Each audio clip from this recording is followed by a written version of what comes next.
الحمد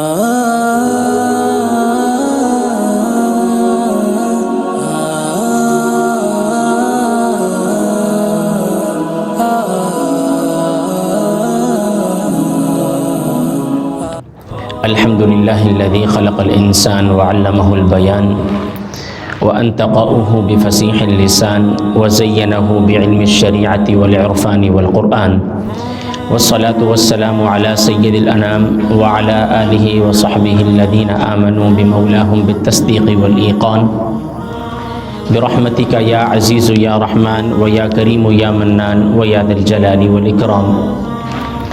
أما بعد فقد قال الله تبارك وتعالى في القرآن المجيد والفرقان الحميد: أعوذ بالله من الشيطان الرجيم، بسم الله الرحمن الرحيم. لقد كان لكم في رسول الله أسوة حسنة. آمنت بالله صدق الله العلي العظيم. إن الله وملائكته يصلون على النبي يا أيها الذين آمنوا صلوا عليه وسلموا تسليما. اللهم صل على سيدنا ومولانا محمد وعلى آل سيدنا ومولانا محمد صاحب الوجه الأنور والجميل الأزهر. الصلاة والسلام عليك يا سيدي يا رسول الله وعلى آلك وأصحابك يا سيدي يا حبيب الله.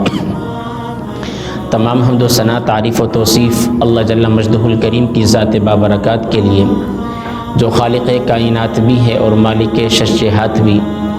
اللہ جل وعلا کی حمد و ثنا کے بعد حضور نبی کے مکرم، شفیع امم، رحمت عالم، رسول محتشم، تاجدار عرب و عجم، عظمت شرف آدم، اللہ کے پیارے، امت کے سہارے، نبی ہمارے، رب کے محبوب، دانائے غیوب، مالک رقاب امم، فخر عرب و عجم، والی کون و مکان، سیاح لا مکان، سید انس و جاں، سرور لالا رخاں، نیر تاباں، سر نشین مہوشاں، ماہ خوباں، شہنشاہ حسینہ، تتمہ دوراں، سرخیل زہرہ جمالاں، جلوہ صبح ازل، نور ذات لم یزل، باعث تکوین عالم، فخر آدم و بنی آدم، نیر بطحا، رازدار ما اوحا، شاہد ما طغا، چہرہ والضحا، صاحب علم نشرح، معصوم آمینہ، حضور احمد مجتبی محمد مصطفیٰ، ارواحنا فدا صلی اللہ علیہ وسلم کے حضور ناز میں اپنی عقیدتوں، ارادتوں، محبتوں، الفتوں اور نیاز مندیوں کا خراج پیش کرنے کے بعد، میرے محترم المقام، محترم بزرگوں، بھائیوں، با اخلاق و دوستوں، اللہ رب العالمین کے بے پناہ فضل و احسان سے اللہ رب العزت نے مجھے اور آپ کو اس مسجد کی سالانہ محفل میں حاضری کی توفیق عطا فرمائی. میں دعا گو ہوں کہ اللہ رب العزت آپ کی اور میری اس حاضری کو اپنی بارگاہ میں شرف قبولیت عطا فرما کر مجھے اور آپ کو کامل، اکمل اور پکا مومن بنائے. تو ہم نے بھی کوشش کی، جسارت کی کہ بارگاہ رسالت مآب صلی اللہ علیہ وسلم میں ہمارا بھی، واصفین کی فہرست میں ہمارا بھی نام شامل ہو جائے. تو میں نے کہا مثل مصطفیٰ دو جہاں میں نہیں ہے کوئی، مثل مصطفیٰ دو جہاں میں نہیں ہے کوئی، ارے محبوب خدا ایسا دو جہاں میں نہیں ہے کوئی. اور آقا سراپا معجزہ اور رحمت ہی رحمت ہے، آقا سراپا معجزہ اور رحمت ہی رحمت ہے، رحمت للعالمی ایسا دو جہاں میں نہیں ہے کوئی. اور سر عرش پر بنے آقا، سر عرش پر بنے آقا، خاص مہمان خدا. سر عرش پر بنے آقا، خاص مہمان خدا، ارے مہمان خدا ایسا دو جہاں میں نہیں ہے کوئی. اور کیا اشاروں سے، کیا اشاروں سے چاند کے دو ٹکڑے، کیا اشاروں سے چاند کے دو ٹکڑے، سراپا معجزہ ایسا دو جہاں میں نہیں ہے کوئی. اور آپ کے دم سے آئی وجود میں یہ کائنات، آپ کے دم سے آئی وجود میں یہ کائنات، کوئی نور خدا ایسا دو جہاں میں نہیں ہے کوئی۔ اور روئے آقا، ذرا توجہ چاہوں گا، روئے آقا ہر گھڑی اپنی امت کے لیے، روئے آقا ہر گھڑی اپنی امت کے لیے، غمخوار آقا ایسا دو جہاں میں نہیں ہے۔ اور آخری مقطع، ریحان پڑھتے رہو، ریحان پڑھتے رہو آقا پر ہر گھڑی درود و سلام، ریحان پڑھتے رہو ہر گھڑی آقا پر درود و سلام، ارے خاص وظیفہ ایسا دو جہاں میں نہیں ہے۔ عزیزان من، الحمدللہ اللہ رب العالمین کے فضل سے میں اور آپ حاضر ہیں۔ قبلہ میرے برادر کبیر حضرت علامہ مولانا محمد ذیشان صدیقی صاحب نے مجھ سے کہا کہ آپ نے 3 پہلوؤں پر بات کرنی ہے۔ سیرت کے معنی کیا ہوتے ہیں؟ ایک ہوتی ہے صورت، صورت کہتے ہیں انسان کا چہرہ دیکھ کے انسان کہہ لیتا ہے اس کی صورت یہ تھی۔ اگر آپ کی کسی شخص سے شناسائی نہ ہو تو آپ کہتے ہیں بھائی اس کو جا کر آپ لے لیں، فلانے روڈ پر کھڑے ہوئے ہیں، تو آپ کہتے ہیں جزاکم اللہ، بہت شکریہ، بہت شکریہ، بارک اللہ، اللہ سلامت۔ تو آپ کہتے ہیں بھائی اس کا حلیہ کیسا ہے، اس کی صورت کیسی ہے۔ جب آپ کو صورت بتائی جاتی ہے تو آپ جا کر اس کو پہچان لیتے ہیں۔ اور میرے والد گرامی ارشاد فرماتے ہیں کہ بیٹا یاد رکھو، انسان دنیا سے چلا جاتا ہے، توجہ میری طرف رکھیے گا، چند لمحوں کے لیے حاضر ہوا ہوں۔ انسان دنیا سے چلا جاتا ہے لیکن اس کا کردار اس کے نام کو بھی زندہ رکھتا ہے۔ جزاکم اللہ، بہت شکریہ۔ انسان دنیا سے بھی چلا جاتا ہے لیکن اس کا کردار اس کو اور اس کے نام کو، اونچی بولیں، اس کے نام کو زندہ رکھتا ہے۔ حضور مصطفیٰ جان رحمت صلی اللہ علیہ وسلم کی سیرت طیبہ کا آپ کسی بھی پہلو سے، کسی بھی زاویے سے مطالعہ کریں تو حضور اکرم صلی اللہ علیہ وسلم جس طرح تمام نبیوں سے افضل اور اعلیٰ ہیں، اسی طرح آپ کی سیرت بھی تمام نبیوں سے افضل اور اعلیٰ ہے۔ آپ صلی اللہ علیہ وسلم جب صحابہ کرام کی جھرمٹ میں بیٹھتے تو صحابہ کرام آپ صلی اللہ علیہ وسلم کے ایک ایک عمل کو غور سے دیکھتے، اور کوئی صحابی اگر اس دوران محفل میں حاضر نہیں ہوتا، کام کاج میں کہیں چلے گیا یا دور چلے گیا تجارت کے غرض سے، جب وہ واپس آتے تو اپنے ساتھ والے ساتھی سے پوچھتے یار آج حضور اکرم صلی اللہ علیہ وسلم نے کوئی نیا عمل کیا؟ پوچھتے، پھر اس پر عمل پیرا ہوتے۔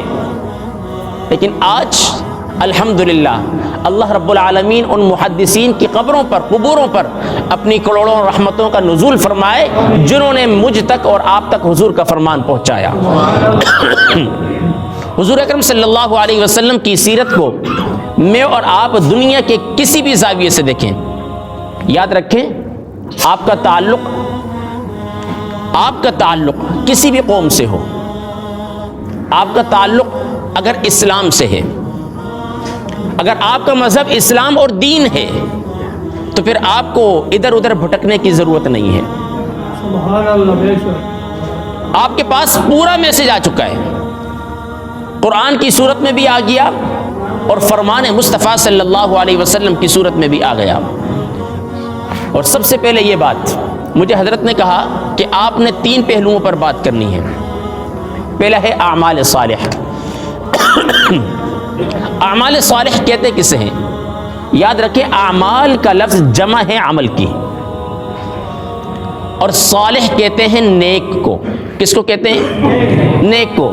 تو آسان الفاظ میں اس کا ترجمہ یہ ہوا کہ نیک عمل۔ نیک عمل اس دنیا میں بہت سارے ہیں، لیکن آپ کی اور ہماری دین اسلام کی تعلیم سے دوری کی وجہ سے میں اور آپ یہ بھول جاتے ہیں کہ یہ نیک عمل بھی ہے۔ بس فقط صرف نیت کا فرق ہوتا ہے۔ روزمرہ کی زندگی آپ بسر کر رہے ہیں، روزانہ صبح اٹھتے ہیں،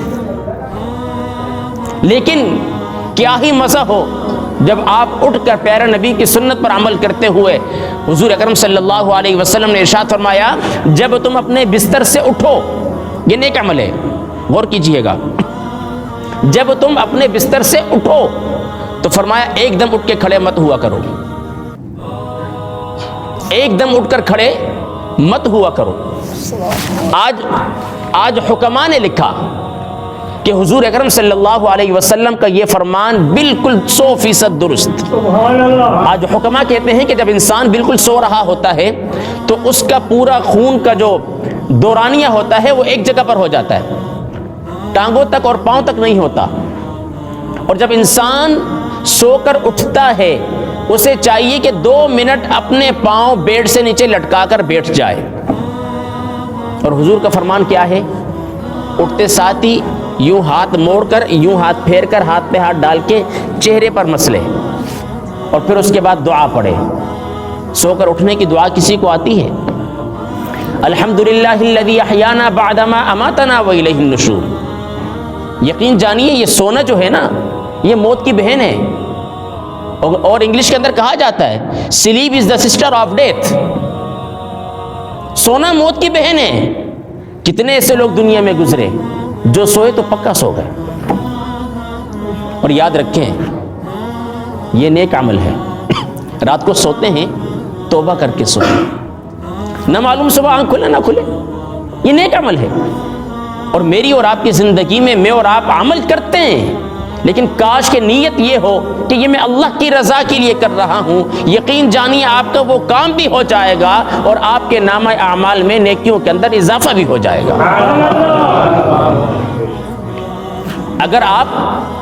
اگر میں آپ کے لہجے میں بات کروں، یہاں پر کچھ مالکان ہیں اور کچھ ورکر ہیں، آپ کے لہجے میں بات کروں گا تو یقیناً آپ کو سمجھنے میں آسانی ہوگی۔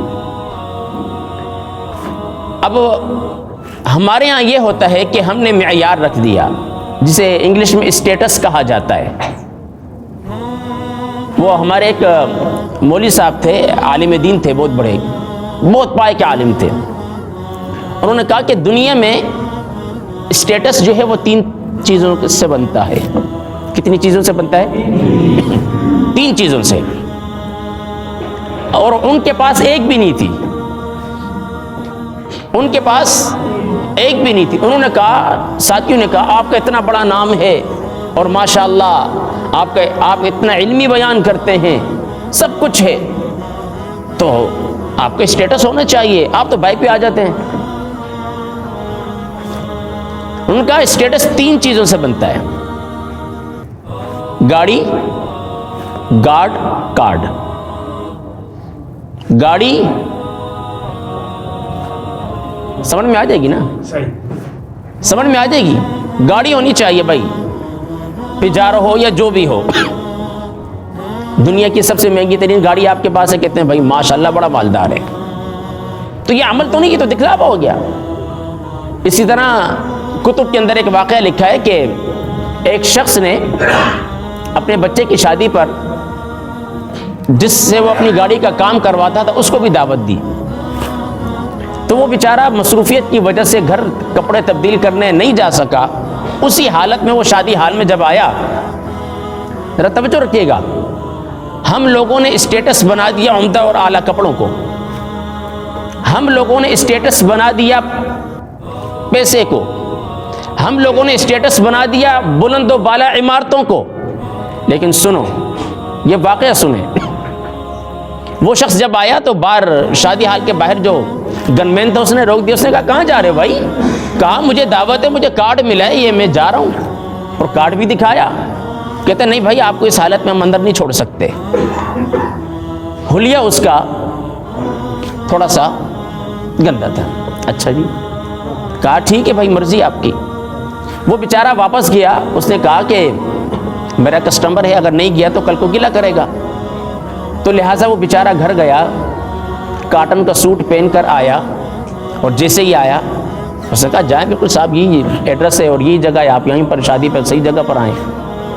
جب کھانے کا وقت ہوا، ذرا توجہ کیجیے گا، جب کھانے کا وقت ہوا تو لوگ کھانا کھانے لگے، اس نے اپنی قمیض اتار کر سالن میں ڈبونا شروع کر دی۔ سبحان اللہ. ذرا توجہ کیجئے گا. کیا کیا؟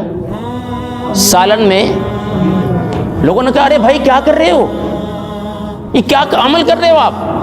کہا بھائی بات دراصل یہ ہے کہ یہاں پر لوگ انسانوں کو نہیں پہچانتے، لباس کو پہچانتے ہیں. کہا میری دعوت تھوڑی ہوئی ہے، میں تو پہلے بھی آیا تھا لیکن مجھے روکا گیا. جب میں صاف ستھرا لباس پہن کر آیا تو مجھے پہچان لیا گیا اور مجھے اندر بھیج دیا گیا. کہا دعوت میری تھوڑی ہے، دعوت تو میرے کپڑوں کی ہے، لہٰذا میں اپنے کپڑوں کو کھانا کھلا رہا ہوں. آج کیا ہے؟ یہ فرق ختم کریں. اللہ نے سب کو انسان بنایا. البتہ یہ بات درست ہے کہ اللہ نے کسی کو کافر بنایا، کسی کو یہودی بنایا، کسی کو عیسائی بنایا، کسی کو نصرانی بنایا، لیکن ہم رب کا کروڑ مرتبہ شکر ادا کرتے ہیں کہ رب نے ہمیں مسلمان بنایا، اور مسلمان بنانے کے ساتھ ساتھ اپنے آخری نبی کا امتی بنایا. اب ذرا اس نبی کی سیرت کا مطالعہ تو کرو.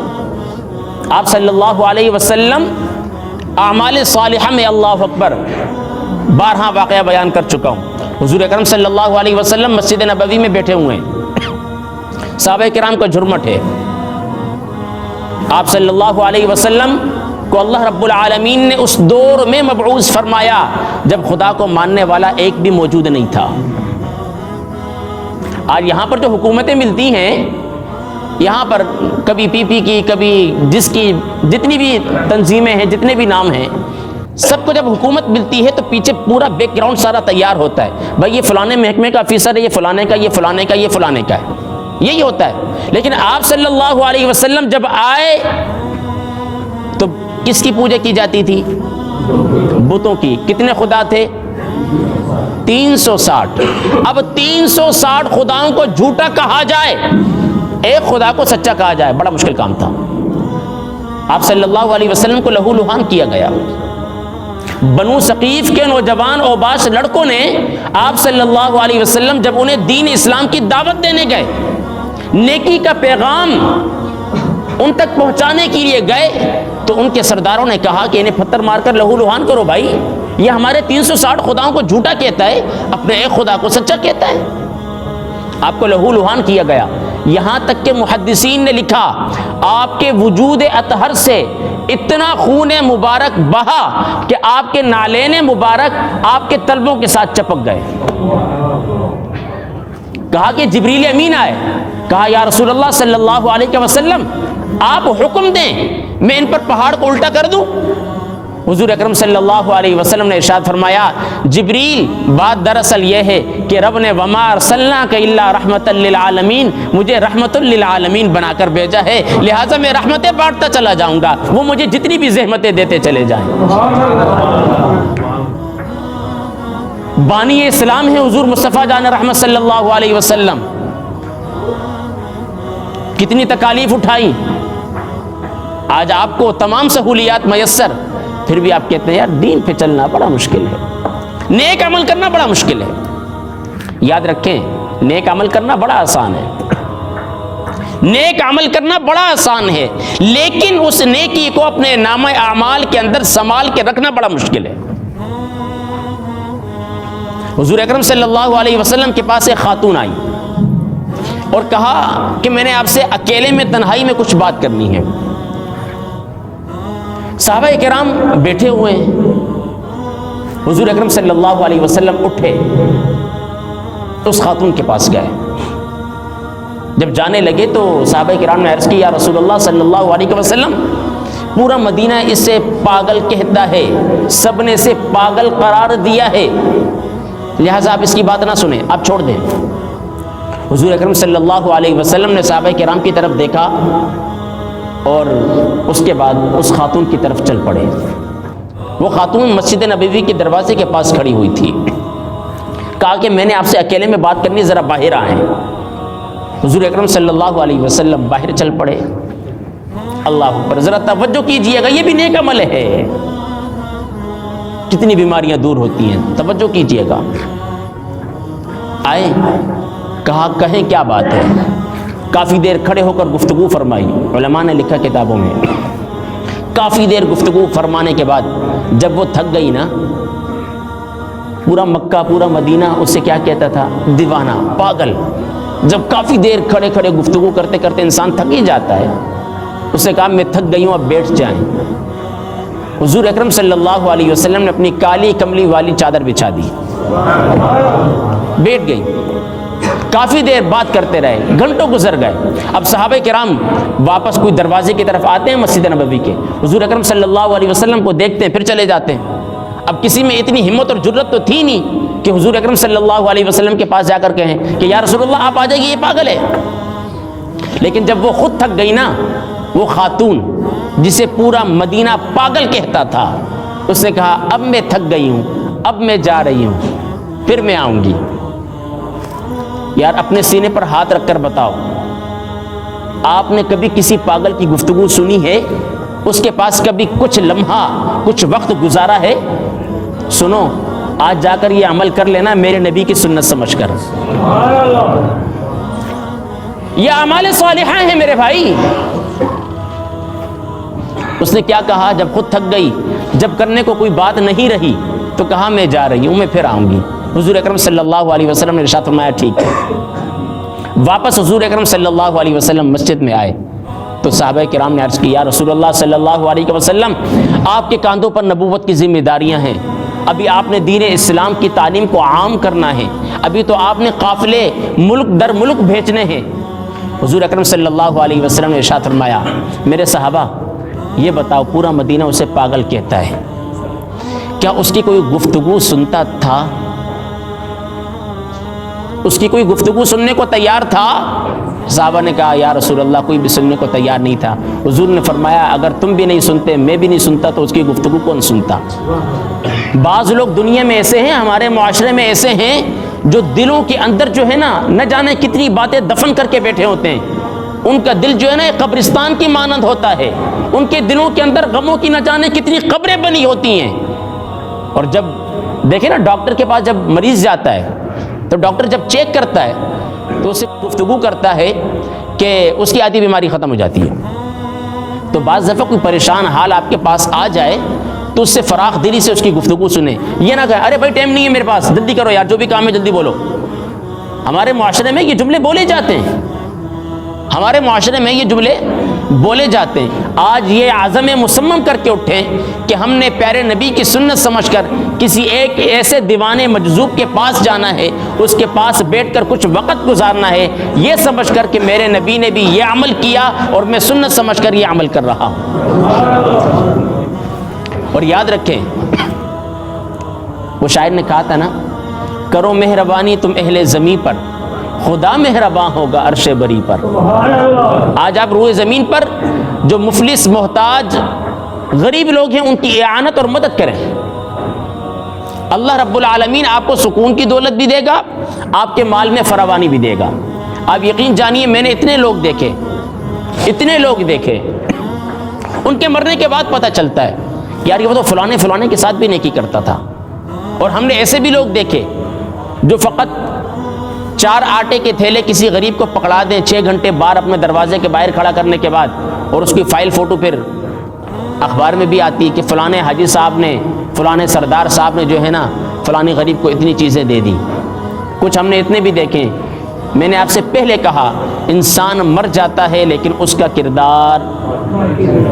کردار زندہ رہتا ہے، اور اس کا کردار ہی اسی کے نام کو زندہ رکھتا ہے۔ یہاں پر ہمارے میاں بابا جی تھے، دور نہیں جاتا، وقت بڑا مختصر ہے۔ میاں بابا تھے، وہ ہم سے کبھی کبھار اپنے دل کی باتیں بیان کرتے تھے بہت زیادہ۔ تو ان کے جو گھر کا گیس کا اور بجلی کا بل تھا نا، گیس اور بجلی کا جو بل تھا وہ یہاں پر ایک ساتھی بھرا کرتے تھے۔ میں نے ان سے کئی بار پوچھا کہ بھائی کون سے ساتھی آپ بتائیں، میں ان کے لیے دعا کروں گا۔ کہتے نا میں ان کے لیے دعا کرتا ہوں، یہی کافی ہے، میں دعا کر رہا ہوں یہی کافی ہے۔ اور کتنے لوگ ان کے ساتھ مدد کرتے تھے، دنیا سے چلے گئے۔ اور غریبوں کی مدد کیا کریں، یہ بھی اعمال صالحہ میں شمار ہوتی ہے۔ حضور اکرم صلی اللہ علیہ وسلم کا کہ اسوہ حسنہ کا دوسرا پہلو جس پر حضرت نے مجھے کہا وہ یہ تھا کہ تجارت، آپ تمام احباب تجارت کرتے ہیں، تجارت کریں، لیکن حضور اکرم صلی اللہ علیہ وسلم کی تجارت والی زندگی کو پڑھ کر بتائیے، حضور اکرم صلی اللہ علیہ وسلم نے تجارت کی، اونچی بولیں، کی حضور نے تجارت کے درمیان کبھی جھوٹی قسمیں کھائیں؟ دعوت فکر دے رہا ہوں، تنقید کسی پہ نہیں کر رہا۔ حضور اکرم صلی اللہ علیہ وسلم نے اپنے مال میں کبھی ملاوٹ کی؟ حضور اکرم صلی اللہ علیہ وسلم نے یہ کہا، آج کے اپنے الفاظ سے بات کر رہا ہوں، نہیں یہ چائنا کا مال نہیں، یہ جاپان کا مال ہے، کبھی کہا؟ نہیں کہا۔ جو جہاں کا ہے وہیں کا ہی ہے۔ آپ کو معلوم ہے جب پہلی مرتبہ ملک شام کھجورے لے کر گئے حضرت سیدہ خدیجہ الکبریٰ رضی اللہ تعالی عنہا کی، تو جو غلام تھا اس کو کہا کہ بھائی ادنا الگ کر دو، اعلیٰ الگ کر دو۔ اب وہ دیکھ رہے کہ یار ہمیشہ یہاں پر ملاوٹ کر کے ہی کام چلا کرتا تھا بھائی، آج تو دودھ میں ملاوٹ، مرچی میں ملاوٹ، ہماری غذائیں جب سے ملاوٹ زدہ ہو گئی ہماری بیماریاں بھی عام ہو گئی، شہد میں بھی ملاوٹ ہو گئی ماشاءاللہ۔ باقی ظاہر سی بات ہے جب ملاوٹ زدہ اشیاء کھائیں گے تو پھر ہمارے وجود میں بیماریاں ہی جنم لیں گی۔ اور حضور اکرم صلی اللہ علیہ وسلم نے کہا ادنا الگ کر دو، اعلیٰ الگ کر دو، یہی ہوا۔ اب وہ غلام نے دل میں سوچا، میں نے سوچا کہ بھائی لو جی پھر نفع کما لیے، میں نے پھر نفع کما لیے۔ لیکن جب کھجوریں بیچی تو جتنے بھی تاجر وہاں پر ملک شام میں کھجوریں بیچنے آئے تھے سب سے پہلے حضور اکرم صلی اللہ علیہ وسلم کی کھجوریں بکی اور آپ واپس مکے کی طرف آ گئے۔ تو یاد رکھیں، دیانتداری کے ساتھ، امانت کے ساتھ، صداقت کے ساتھ اگر آپ اپنا مال فروخت کریں گے تو رب اس میں برکت دے گا، رب اس میں برکت دے گا۔ اپنا عمل جہاں میں کوئی بھی نہیں دیکھتا، میں اور آپ اپنے اعمال نہیں دیکھتے، دوسرے پر فٹ انگلی اٹھاتے ہیں۔ ارے وکیل صاحب آپ نے یہ کام کیسے کر دیا، چودھری صاحب آپ نے غلط فیصلہ کر لیا، امام صاحب آپ کیسی بات کر رہے ہیں، یہ جملے کہے جاتے ہیں۔ کہا اپنا عمل جہاں میں کوئی نہیں دیکھتا، سب کو یہی گلہ ہے کہ زمانہ خراب ہے۔ اس زمانے میں کون جی رہا ہے؟ میں اور آپ ہیں نا، تو زمانہ خراب کون کر رہا ہے؟ اونچی بولیں، ہاں۔ تو پھر پہلے اپنے آپ سے ابتدا کیجئے، اپنے آپ کو دیکھیے، اپنے آپ کے اندر جانچ پڑتال کیجئے کہ میں کہاں کھڑا ہوں، آیا کہ میں جس شخص کو اس کی غلطی پر ٹوک رہا ہوں کیا وہ غلطی میرے اندر تو موجود نہیں؟ تجارت کرتے ہیں، اچھی بات ہے، پیغمبروں کا شیوا رہا ہے، تجارت کرنی چاہیے، لیکن اس انداز سے تجارت کیجئے جس میں جھوٹ نہ ہو، جس میں ملاوٹ نہ ہو۔ فرمایا من غش فلیس منا، حضور نے فرمایا جس نے ملاوٹ کی وہ ہم میں سے نہیں۔ اب یہ ہم میں سے نہیں بات آپ کو دائرہ اسلام سے نکال سکتی ہے۔ ملاوٹ کی بات، آج اگر کوئی چیز آپ نے پاکستان میں بنائی، مہر لگا دی جاپان کی، بتائیے ملاوٹ ہوئی نہیں؟ اونچی بولیں، یہ دھوکہ ہو گیا نہیں ہوا؟ آپ صلی اللہ علیہ وسلم مکے کے بازار میں گئے تو ایک شخص گندم بیچ رہا تھا، گندم بیچ رہا تھا، اوپر ساری سوکھی سوکھی۔ جب وہ حضور اکرم صلی اللہ علیہ وسلم کا گزر ہوا، آپ نے یوں ہاتھ مارا تو اندر سے ساری گیلی نکلی، اندر سے ساری گیلی نکلی۔ حضور اکرم صلی اللہ علیہ وسلم نے پوچھا یہ کیا؟ اوپر سوکھی اندر گیلی۔ پھر حضور نے فرمان بیان کیا من غش فلیس منا، جس نے ملاوٹ کی وہ ہم میں سے، اونچی بولو، وہ ہم میں سے نہیں ہے۔ لہٰذا عزیزان من، کاروبار میں برکت کیسے ہوتی ہے؟ آپ آتے ہیں سورہ یاسین پڑھتے ہیں، برکت کی نیت سے پڑھتے ہیں نا، اللہ کی رضا کے لیے کوئی نہیں پڑھتا۔ یقین جانیے آپ گھر میں قرآن خوانیاں کراتے ہیں، آفس میں قرآن خوانیاں کراتے ہیں، اس نیت سے نہیں کراتے کہ رب راضی ہوگا، بلکہ نیت کیا ہوتی ہے؟ نیت کیا ہوتی ہے؟ آواز آنی چاہیے، نیت کیا ہوتی ہے؟ کاروبار میں برکت۔ اچھا، وہ ماشاءاللہ 10-15 حفاظ مدرسے کے طلبہ آتے ہیں جن کے پاؤں کے نیچے فرشتے اپنے پر بچھاتے ہیں، یہ ان کا اعزاز ہے، یہ ان کا مقام ہے، آتے ہیں آپ کے آفس میں بیٹھ کر قرآن پڑھ کر چلے جاتے ہیں۔ عزیزان من ذرا غور کیجئے گا، وہ قرآن پڑھ کر گئے، آپ کے آفس میں برکتیں چھم چھم برسنے لگی، برسنے لگی، اونچی بولو، برسنے لگی، اور آپ نے مال میں برکت دیکھی۔ ذرا سوچو، جب وہ پڑھ کر گئے تو اتنی برکت آئی، جب آپ خود پڑھیں گے تو کتنی برکت ہوگی. پڑھنے والے کام بڑے دور ہوتے ہیں. میرے پاس بہت سارے لوگ آتے ہیں, مولوی صاحب میرا یہ مسئلہ ہے, کاروبار نہیں ہے, روزگار ہے تو یہ مسئلہ ہے, فلانے کے پاس اتنے پیسے پھنسے ہوئے ہیں, پیسے نہیں دے رہا, آپ کوئی تعویذ دے دیں. اچھا اگر کوئی وظیفہ دیا جائے نا, مولوی صاحب پڑھے گا کون؟ میرے پاس ایک شخص آیا, اس نے کہا مولوی صاحب دعا کریں اللہ تعالیٰ مجھے بے بہا دولت دے. میں نے کہا یا اللہ میرے اس بھائی کو 5 کروڑ روپے عطا فرما دے. یا اللہ یہ نیت کرتا ہے اس میں سے 4.5 کروڑ تیری راہ میں دے گا. خاموش ہو گیا, آمین بھی نہیں بولی اس نے, خاموش ہو گیا. ارے بھائی دعا میں تو آمین بول دے, ممکن ہے قبولیت کا وقت ہو. اب جب اس نے, میں نے دعا مانگی, اس نے آمین نہیں کی, میں نے کہا تیرے سے بڑا دنیا میں پاگل کوئی نہیں.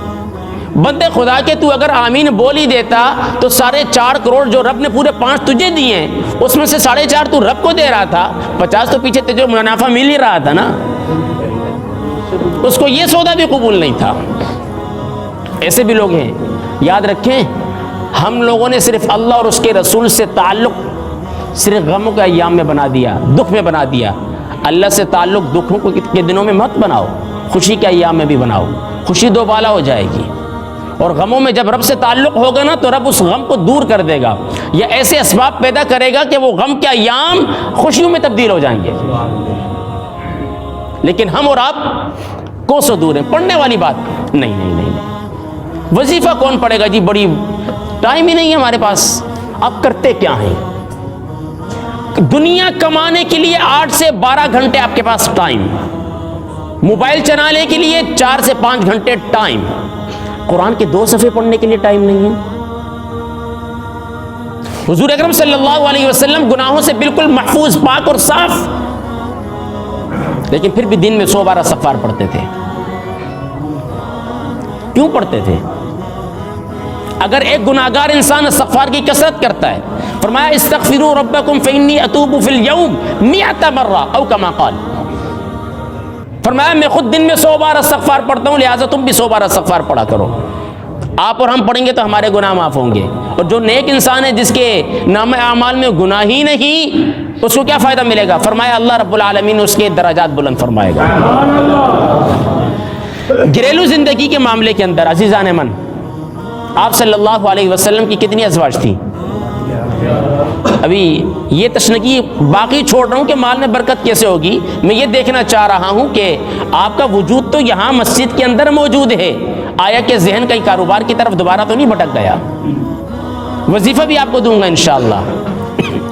اور یاد رکھیں یہ وظیفہ وہ وظیفہ ہے جو کسی بڑے پیر کا نہیں ہے, کسی ولی کا نہیں ہے, بلکہ نبیوں کے نبی کا ہے,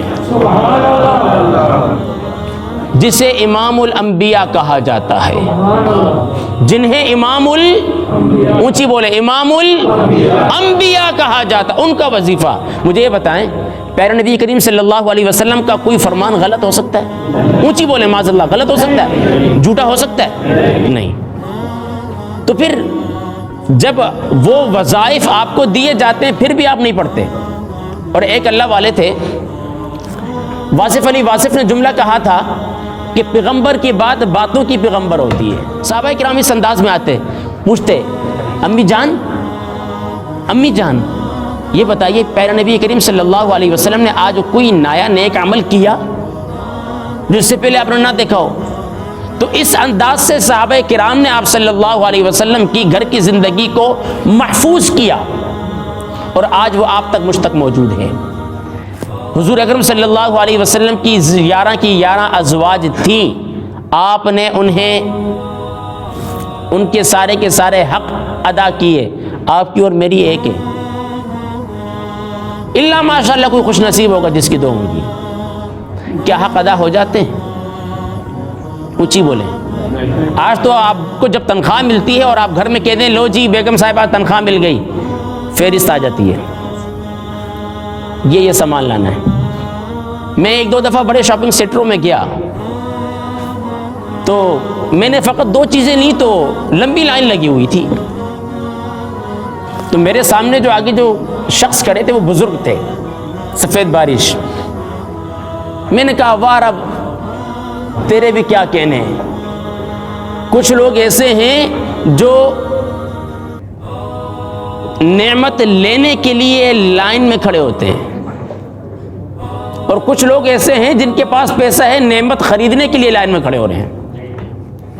غریب آدمی بیچارہ حلال روزی کے لیے دوڑ لگاتا ہے، اور امیر آدمی بیماری ختم کرنے کے لیے صبح دوڑ لگاتا ہے۔ یہ ہے نہیں ہے؟ آپ کو پتہ ہے حضور اکرم صلی اللہ علیہ وسلم نے ازواج کے اتنے حقوق ادا کیے کہ ایک مرتبہ حضرت سیدہ عائشہ صدیقہ رضی اللہ تعالیٰ عنہ کے بارے میں آتا ہے، آپ قد میں تھوڑی سی چھوٹی تھی اور تھوڑی سی ہیلدی تھی، صحت مند تھی ماشاءاللہ۔ تو آپ صلی اللہ علیہ وسلم خوشگوار موڈ میں تھے۔ کہا عائشہ کیا خیال ہے آج تمہاری اور میری ریس نہ ہو جائے؟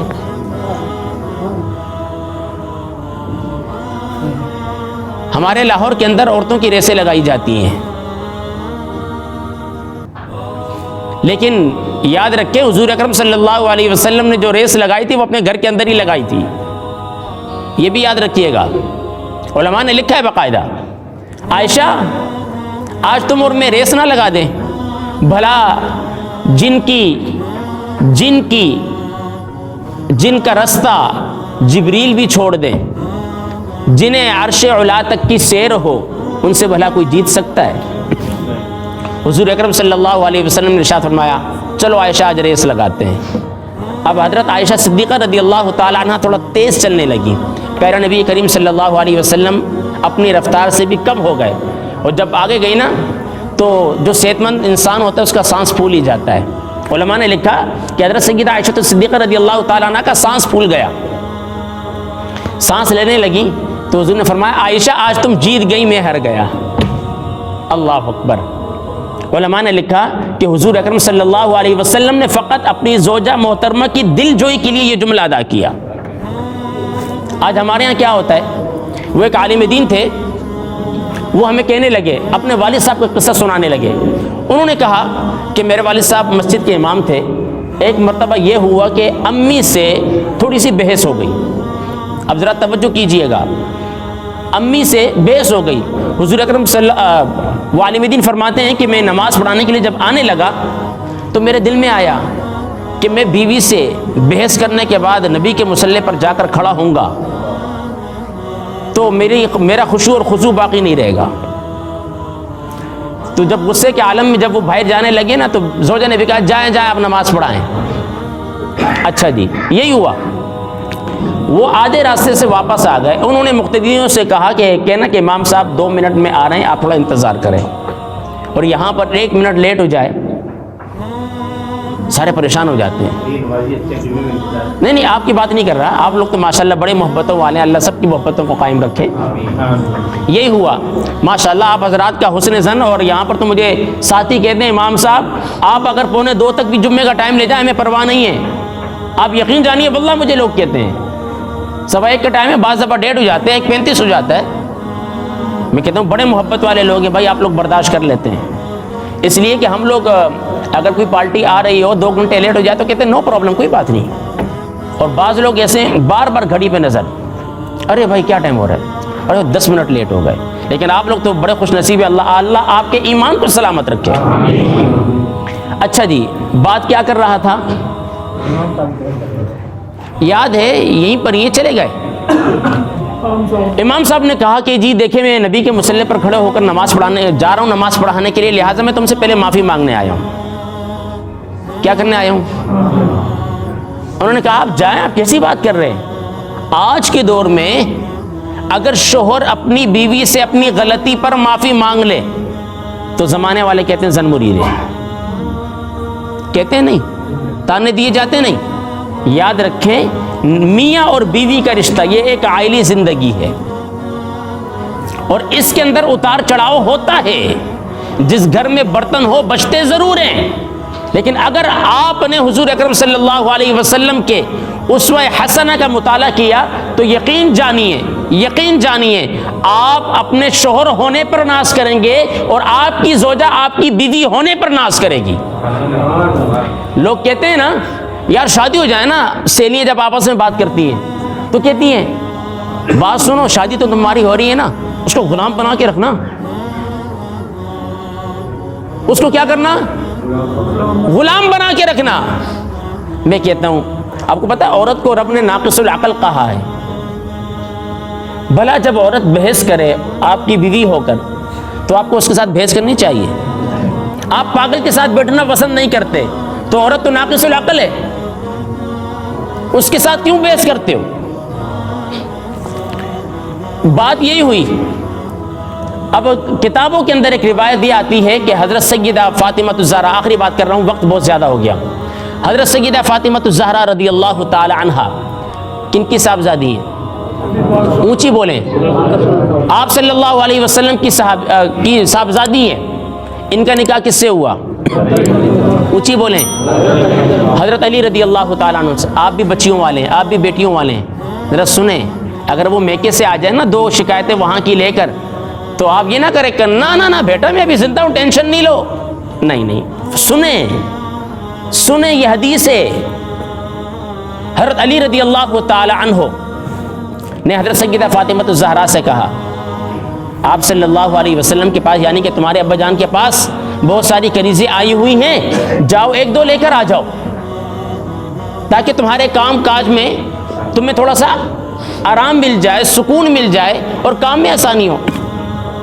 حضرت سیدہ فاطمہ الزہرا سلام اللہ علیہا جب ابو جان کے پاس جاتی ہیں, آپ صلی اللہ علیہ وسلم کے پاس جاتی ہیں, آپ صلی اللہ علیہ وسلم سے جب مصافحہ کرتی ہیں نا تو آپ کے ہاتھ پھٹے ہوئے تھے. سردی سے نہیں پھٹے تھے, گھر میں چکی چلاتی تھی. دو جہاں کے تاجدار کی صاحبزادی ہیں. آج جب باپ بیٹی کو رخصت کرتا ہے نا تو دنیا کی ہر لوازمات دیتا ہے کہ میری بیٹی کو پریشانی کا سامنا نہ کرنا پڑے. حضرت سیدہ فاطمہ الزہرا سلام اللہ علیہا کے ہاتھ پھٹے ہوئے, ابو جان سے ہاتھ ملایا, کہا ابو جان حسن اور حسین کو بھی سنبھالتی ہوں, چکی بھی چلاتی ہوں, بہت سارے کام کرتی ہوں. حضرت علی نے فرمایا آپ کے پاس کنیز آئی ہیں, ایک کنیز مجھے دے دیں. اگر آپ کی بچی آپ کے پاس آ کر یہ کہہ دے, آپ کہیں گے بیٹا کوئی بات نہیں ایک نوکرانی رکھ لیتے ہیں, مجھے آپ کا آرام عزیز ہے. لیکن حضور اکرم صلی اللہ علیہ وسلم نے یہ نہیں فرمایا. اللہ اکبر. فرمایا فاطمہ اس سے بہتر عمل نہ بتا دوں. کیا کہا؟ فاطمہ اس سے بہتر عمل نہ بتا دوں. کہا ابو جان فرمائیے. کہا سنو, ہر نماز کے بعد 33 بار سبحان اللہ, 33 بار الحمدللہ اور 34 بار اللہ اکبر پڑھ لیا کرو, یہ کنیز سے کہیں بہتر ہے. حضرت سیدہ فاطمہ الزہرا سلام اللہ علیہا واپس آتی ہیں, گھر میں آتی ہیں تو حضرت علی دیکھتے ہیں کہ خالی ہاتھ آئے. حضرت علی سے فرمایا علی تم ایک کام کرو نا, مجھے کچھ اون لا کر دے دو, میں اس سے کچھ بنا دیا کروں گی, اسے بازار میں لے جا کر فروخت کر لیا کرو. اب دیکھیں دو جہاں کے تاجدار کی صاحبزادی ہے, یہاں کے چودھرے اور وڈیریوں کی صاحبزادیوں کی بات نہیں کرتا. حضرت علی رضی اللہ تعالی عنہ جاتے ہیں, اون لے کر آتے ہیں, چرخہ لے کر آتے ہیں, اس سے کوئی چیز بناتے ہیں, پھر حضرت علی سے فرمایا علی یہ میں نے بنا دی, اب اسے لے جا کر بازار میں فروخت کر دو. حضرت علی رضی اللہ تعالی عنہ بازار میں جاتے ہیں, نہیں معلوم چیز کتنے کی بکے گی. آپ کاروباری حضرات ہیں, آپ بخوبی جانتے ہیں, آپ اس چیز کو سودا کبھی نہیں کرتے جس کے آپ کو ریٹ معلوم نہ ہو. آپ پہلے 4-5 کو فون کر کے مشورہ کرتے پھر سودا خریدتے ہیں. حضرت علی ایک کے پاس گئے, کہا بھائی میں اس کے 6 درہم دوں گا. حضرت علی نے فرمایا ٹھیک ہے. ذرا توجہ میری طرف رکھیے گا, یقین جانیے کاروبار کرنے کا مزہ آ جائے گا آپ کو. کاروبار ہوتی کیسے, حضرت علی سے سیکھیے. کیا کہا؟ 6 درہم. حضرت علی نے 6 درہم لیے, جانے لگے. ایک سائل آ گیا, کہا علی تم اس گھر کے داماد ہو جہاں پر سائل کبھی خالی ہاتھ نہیں لوٹا. کہا کہو کیا بات ہے؟ کہا بڑا مقروض ہوں, جس کے قرضہ دینا ہے اس نے مجھے کہا اگر آج نہیں دیے تو تمہیں قید کروا دوں گا. کہا بھائی کتنے پیسے چاہیے؟ کہا اگر آپ 6 درہم ہی دے دو تو میرا کام ہو جائے گا. وہ چیز بیچی کتنے کی تھی؟ اونچی بولو, کتنے کی بیچی تھی؟ کہا ٹھیک ہے لے جاؤ 6 درہم، دے دیے، کہا تمہارا بھلا ہو جائے۔ حضرت علی رضی اللہ تعالیٰ عنہ اب اس سوچ اور خیال میں گمے کہ حضرت سیدہ فاطمہ الزہرا کو جا کر کیا کہنا ہے۔ علماء نے کتابوں میں لکھا ہے ایک شخص آیا، اس نے کہا علی میں تو تمہیں جانتا ہوں اگرچہ تم مجھے نہیں جانتے، یہ میں اونٹ بیچ رہا ہوں، یہ اونٹ تم لے لو، یہ اونٹ تم لے لو، میں سفر پر جا رہا ہوں، لہٰذا میرے پاس کوئی ایسا شخص بھی نہیں جو اس کی حفاظت کر سکے، لہٰذا میں تمہیں بیچ رہا ہوں، تم لے لو۔ حضرت علی نے فرمایا میرے پاس تو پیسے نہیں، کہا کوئی بات نہیں میں تمہیں جانتا ہوں، پیسے پھر لے لوں گا اگر، ابھی تم خرید لو۔ کہا کتنے کا؟ کہا 60 درہم کا۔ کتنے کا؟ 60 درہم کا، یا 600 درہم باز نے لکھا ہے، چلیں 600 ہی لگا لیں۔ 600 درہم کا اونٹ لیا، اگلی گلی کراس کی، مختصر کر کے عرض کر رہا ہوں، اگلی گلی کراس کی، اپنے الفاظ سے بات کر رہا ہوں، اگلی گلی کراس کی، ایک شخص آ گیا، علی اتنا پیارا اونٹ، ارے کہاں سے لائے، بیچنا ہے؟ حضرت علی نے فرمایا ہاں بھائی بیچنا ہے۔ اب کرتے کیا؟ کرتے کیا؟ کہا کتنے کا دو گے؟ کہا آج کل میں یہ سودا نہیں کرتا، مجھے نہیں معلوم منڈی میں اس کی کیا قیمت ہے، تم ہی لگا دو، تم نے کتنے میں لینا ہے؟ کہا علی میں اس کے 160 دینار دوں گا، یا 160 دینار۔ حضرت علی نے فرمایا لیا میں نے ادھار پہ کتنے کا تھا؟ 60 دینار کا، اور مجھے پروفٹ مل رہا ہے کتنا؟ اونچی بولیں۔ اور یہاں پر ہمارے تاجر حضرات کیا کرتے ہیں، کاروباری حضرات، چیز لی ہے 25 روپے کی، آگے صرف 2-4 صفروں کا اضافہ کر کے کہہ دیتے ہیں یہ چیز اتنے کی ہے۔ کہتے کیا ہوا بھائی، صرف صفر ہی تو بڑھایا اور کیا کیا ہے؟ حضرت علی نے فرمایا ٹھیک ہے، اس نے 160 دینار دیے۔ اب حضرت علی دعا کرتے ہیں یا اللہ وہ مسافر بھی مل جائے جو سفر پر جا رہا ہے، اس کو میں اس کا قرضہ واپس لوٹا دوں گا۔ چیز بیچی کتنے کی تھی؟ 6 دینار کی، 6 دینار کی، اونٹ لیا 60 دینار کا، بیچا 160 دینار کا۔ اب دعا کر رہے ہیں بھلا حضرت علی جیسی ہستی دعا کرے اور رب قبول نہ کرے؟ کہا یا اللہ اس شخص سے ملا دے مجھے جس کا میں نے قرضہ دینا ہے۔ اللہ کی شان، سامنے سے ہی وہ شخص نظر آ گیا۔ فرمایا او بھائی بات سنو، اپنا قرضہ لیتے جاؤ۔ حضرت علی نے اس کے رقم اس کو دی اور واپس آپ کے پاس بچے 60 دینار یا 100 دینار، 100 دینار بچے۔ گھر سے سودا سلف لیا، باقی رہ گئے 60 دینار۔ 40 دینار کا سودا سلف لیا، باقی رہ گئے 60 دینار۔ گھر میں آئے سودا سلف لایا، ٹھیک ہے۔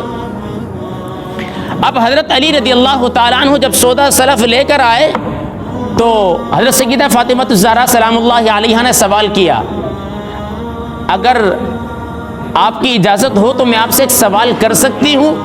حضرت علی نے فرمایا ہاں کریں بالکل۔ کہا میں نے آپ کو ایک چیز بنا کر دی تھی، وہ بیچ کر آپ یہ سودا بھی لائے ہیں، تو یہ پیسے کہاں سے آئے ہیں؟ آج والی کہتی ہے حلال کماؤ حرام کماؤ ہمیں پتہ نہیں ہے، بس ہماری ڈیمانڈیں پوری ہونی چاہیے، ایسے ہی معاملہ یہ نہیں۔ لیکن حضرت علی رضی اللہ تعالی عنہ نے پوری کہانی سنا دی، پورا واقعہ بیان کیا۔ تو حضرت سیدہ فاطمہ الزہرا سلام اللہ علیہا نے عرض کی کہ اب آپ ایک کام کرو نا، جا کے یہ پورا واقعہ حضور اکرم صلی اللہ علیہ وسلم کے سامنے بھی رکھو اور پوچھو کہ یہ 60 دینار جو بقیہ بچے ہیں سودا سلف کے بعد، یہ ہمارے لیے جائز ہیں؟ یہ ہمارے لیے جائز ہے؟ بھلا آج کی بیویاں بھائی حلال ہو حرام ہو ہمیں نہیں پتہ، ہماری خواہشات پوری ہونی چاہیے، ان بیویوں کو جا کر آج یہ میسج سنا دیجئے گا۔ حضرت علی رضی اللہ تعالی عنہ جب مسجد نبوی میں داخل ہوئے، سوال کرنے سے پہلے ہی حضور نے فرما دیا علی وہ اونٹوں کا کیا قصہ بنا؟ وہ اونٹوں کا کیا قصہ بنا؟ وہ 6 دینار سے رب نے تمہیں 60 دینار آخر میں بچت دی یا نہیں دی؟ اب دیکھیں یہاں سے ہمیں کئی باتیں پتہ چلتی ہیں۔ اگر بیوی شوہر کا ساتھ دینے والی ہو تو رب مال میں برکت دیتا ہے، اور اگر شوہر پر کچھ پریشانی کے ایام آ جائیں، غم آ جائیں، پریشان نہیں ہونا چاہیے. بیوی اس کو حوصلہ دے، ارے کوئی بات نہیں، ٹینشن نہیں لیں، ہم آپ کے ساتھ ہیں، ہم کریں گے. جاتے جاتے صرف اتنا میسج لے کر جائیں کہ خدا کے لیے اپنے آپ کو بھی نیک بنانا ہے، دوسروں کو نیکیوں کی دعوت دینی ہے، اور اپنے گھر کے اندر نیک ماحول بنانا ہے. کریں گے؟ مشکل کام تو نہیں ہے، مشکل کام ہے نہیں ہے. اور یاد رکھیں، دلوں کو جوڑنا سیکھیں، محبتوں کو بانٹنا سیکھیں، نفرتوں کی دیواروں کو گرانا سیکھیں. اگر یہ عمل آپ کی زندگی میں آ گیا تو یقین جانیے دنیا کے اندر بھی اللہ رب العالمین آپ کی اور میری اس فانی زندگی کو بھی جنت کا نمونہ بنا سکتا ہے. ایک بات. دوسری بات جو میں نے کی تجارت کے حوالے سے، بس وظیفہ سنیں اور اپنی گفتگو ختم کرتا ہوں. حضور اکرم صلی اللہ علیہ وسلم نے ارشاد فرمایا کاروبار میں بے برکتی ہے. ایک صحابی آئے، عرض کی یا رسول اللہ صلی اللہ علیہ وسلم میں بڑا بے روزگار ہوں. حضرت علی کے پاس بھی آئے، حضرت ابو بکر صدیق کے پاس بھی آئے، مختلف روایات ہیں. سب نے کہا کثرت سے استغفار پڑھا کرو. کسی نے کہا لا حول ولا قوت الا باللہ پڑھا کرو. اور آپ کو معلوم ہے لا حول ولا قوت الا باللہ کے اندر رب نے 99 بیماریوں کا علاج رکھا ہے، اور کہا کہ اس کے پڑھنے سے، اس کی کثرت سے اللہ رب العالمین انسان کی 99 حاجات کو پورا فرماتا ہے. ایک یہ روایت ہے. دوسری روایت یہ ہے حضور اکرم صلی اللہ علیہ وسلم نے ارشاد فرمایا کاروبار میں بے برکتی کی شکایت مت کرو. سنو، رزق دینے کا وعدہ کس نے دیا؟ کس نے کیا؟ اونچی بولو. میرے والد صاحب کہتے ہیں کہ بیٹا رب سے رزق نہ مانگو. اب آپ بولیں گے عجیب سی بات ہے. اب والد صاحب، میں نے آپ کو پہلے کہا ولیوں کی بات باتوں کی، اونچی بولو، باتوں کی ولی ہوتی ہے. مجھے کہا کہ بیٹا اللہ سے کبھی رزق نہیں مانگو. میں نے کہا کیوں؟ کہا رب نے رزق دینے کا وعدہ کیا ہے. وَمَا مِن دَابَّةٍ فِي الْأَرْضِ إِلَّا عَلَى اللَّهِ رِزْقُهَا. اللہ نے رزق دینے کا وعدہ کیا. پھر میں نے کہا ابو جی پھر اللہ سے کیا مانگے؟ کہا رب سے مانگنا ہے تو پیسے مانگو. آپ کے فائدے کی بات آ گئی. کیا مانگو؟ اونچی بولو، کیا مانگو؟ پیسے مانگو. لیکن میں نے پھر اضافہ کیا، میں نے کہا جب رب سے پیسے مانگو، پیسہ رزق نہیں ہے. رب نے رزق دینے کا وعدہ کیا، پیسے دینے کا وعدہ. اونچی بولو. رب یہ کہتا ہے وَلَيْسَ لِلْإِنسَانِ إِلَّا مَا سَعَى. انسان کو اتنا ہی ملتا ہے جتنا کہ وہ محنت اور کوشش کرتا ہے. ایک اگر آفس ورکر 8 گھنٹے ڈیوٹی کر کے جاتا ہے تو درست ہے، اور دوسرا ہے روزانہ 12 گھنٹے لگا کے جا رہا ہے، 4 گھنٹے اوور ٹائم. جب تنخواہ ملے گی تو آپ 4 گھنٹے کے پیسے دیں گے نہیں دیں گے؟ اونچی بولیں، دیں گے. اس وَلَيْسَ لِلْإِنسَانِ إِلَّا مَا سَعَى. انسان کو اتنا ہی ملتا ہے جتنا کہ وہ محنت اور کوشش کرتا ہے. عزیزان من، یہیں پر ہی اپنی گفتگو کو اختتام کرتا ہوں اس شعر کے ساتھ کہ ذکر نبی ہے جو دل سے زبان تک پہنچے. توجہ کیجئے گا، ذکر نبی ہے جو دل سے زبان تک پہنچے، یا اس کو یوں چینج کر لیں، سیرت نبی ہے جو دل سے زبان تک پہنچے. بات نکلی زبان سے نہ جانے کہاں تک پہنچے، اور جو سیرت نبی سنائی ہے یہی پیغام نبی ہے. توجہ کیجئے گا، جو سیرت نبی سنائی ہے یہی پیغام نبی ہے. اس پیغام کو پہنچانا ہے، پہنچاؤ جہاں تک پہنچے. اور پھر دیکھنا یہ ہے کہ عمل کتنا کیا ہے. دیکھنا یہ ہے کہ عمل کتنا کیا ہے، اور پھر سوچنا یہ ہے کہ اب ہم کہاں تک پہنچے. بات جو کہنی تھی کہہ دی ہے ریحان نے. بات جو کہنی تھی کہہ دی ہے ریحان نے. جو سخن فہم ہو وہ گہرائی بیاں تک پہنچے. حیات باقی، ملاقات باقی. گفتگو کے اندر کوئی غلطی ہوئی ہو تو اللہ سے بھی معافی کا طلبگار، آپ سے بھی معافی چاہتا ہوں. وآخر دعوانا ان الحمدللہ رب العالمین. حضرت دعا فرمائیں. قبولیت کے وقت ہے، دعا کے بغیر کوئی ساتھی بھی نہ جائے. آمین. الحمدللہ رب العالمین. الحمدللہ حمدا کثیرا طیبا مبارکا جمیلا جزیلا دائما ابدا، والصلاة والسلام علی محمد الخیر البریہ محمد وعلی آلہ واصحابہ اجمعین. الہ قادر ملکہ بادشاہ، یا رب العالمین تو ہماری آج کی اس بابرکت محفل کو اپنی بارگاہ میں قبول و منظور فرما، شرف قبولیت عطا فرما. رب کریم اس محفل کے ثمرات و برکات رب کریم ہمیں ہماری زندگیوں میں دیکھنا نصیب فرما. یا ارحم الراحمین آج کی اس پرنور روحانی محفل کا انعقاد کرنے میں جن ساتھیوں نے جن احباب نے دام درم قدم سخن تعاون کیا ہے رب کریم سب کے تعاون کو اپنی بارگاہ میں قبول و منظور فرما۔ رب کریم جس ساتھی نے زبان ہلا کر کسی ساتھی کو اس محفل کی دعوت دی ہے رب کریم اسے بھی شاد و آباد فرما۔ یا ارحم الراحمین جن حضرات نے آج کی اس بابرکت محفل کے لیے لنگر کا اہتمام کیا رب کریم ان کے روزگار کے اندر برکتیں عطا فرما۔ جتنے احباب ساتھی آئے رب کریم ان کے روزگار کے اندر بھی برکتیں عطا فرما۔ یا ارحم الراحمین پھیلے ہوئے ہاتھوں کو اور خالی جھولیوں کو اپنی رحمتوں سے بھر دے۔